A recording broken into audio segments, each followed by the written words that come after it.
নমস্কাৰ জ্ঞান hive YouTube চেনেলৰ অন্য এটা ভিডিঅ'লৈ আপোনালোকক স্বাগতম জনাইছোঁ আৰু আজি আমি এই ভিডিঅ'ত এখন আবেদনৰ বিষয়ে আলোচনা কৰিম। সাধাৰণতে কি হয়, আমাৰ বেংকত প্ৰায় আমি KYC আপডেট কৰিব লগা হয় আৰু আমি KYC আপডেট কৰিবলৈ এখন ইংৰাজীত এপ্লিকেশ্যন বা আবেদন কেনেকৈ লিখিব পাৰোঁ তাৰ বিষয়ে আলোচনা কৰিম।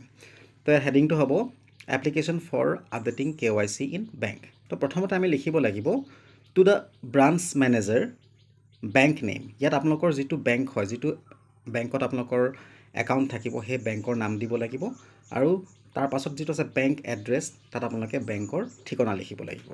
তাৰপিছত আহিব আপোনালোকৰ তাৰিখটো আপোনালোকে এইটো ফৰ্মেটত লিখিব, ডেট, মান্থ আৰু ইয়েৰ।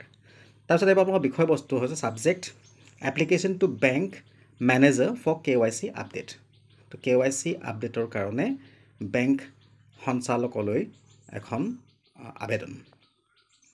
ৰেচপেক্টেড ছাৰ মেডাম, সন্মানীয় ছাৰ বাইদেউ, I am your name a resident of your address.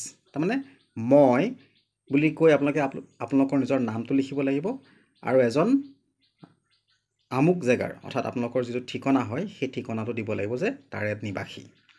I am holding a savings current account in your bank branch bearing account number and account holder name is dash।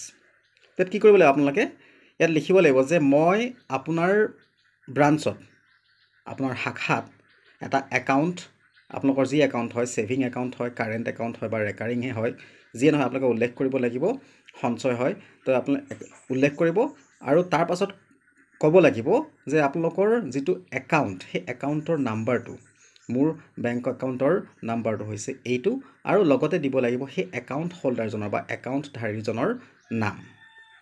I am facing a problem with my bank operations and I have contacted customer care and they suggested me to update my KYC।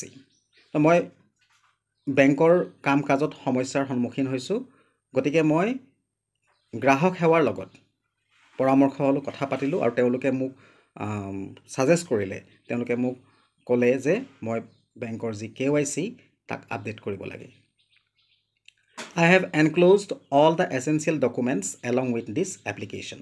আৰু মোৰ যিমানবিলাক অত্যাৱশ্যকীয় নথি পত্ৰ আছে এই আবেদনৰ লগতে মই সংযোগ কৰি দিছোঁ। Therefore, kindly please consider my problem and update my KYC as soon as possible। আৰু সেইকাৰণে অনুগ্ৰহ কৰি মোৰ সমস্যাটো আপুনি গণ্য কৰি যিমান পাৰে সিমান সোনকালে KYC আপডেট কৰি দিয়ক। লাষ্টত আপোনালোকে লিখিব থেংকিং ইউ yours faithfully।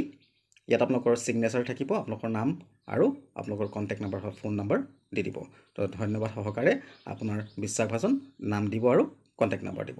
চ' মই আশা কৰিছোঁ এই ভিডিঅ'টোৰ পৰা আপোনালোকে নিশ্চয় কিবা এটা হ'লেও গম পাইছে কেনেকৈ এখন আবেদন বা এখন এপ্লিকেশ্যন KYC আপডেটৰ কাৰণে বেংক মেনেজাৰলৈ লিখিব লাগে। যদি আপোনালোকে ভিডিঅ' চাই ভাল পাইছে এটা লাইক কৰিব, আৰু যদি ভাল লাগিছে লাইক কৰিব আৰু শ্বেয়াৰ কৰি দিব। আৰু যদি চেনেলটোত প্ৰথমবাৰৰ কাৰণে আপোনালোকে ভিজিট কৰিছে তেনেহ'লে চেনেল ছাবস্ক্ৰাইব কৰি কাষত থকা বেল আইকনটো প্ৰেছ কৰি অল কৰি ৰাখিব। ধন্যবাদ।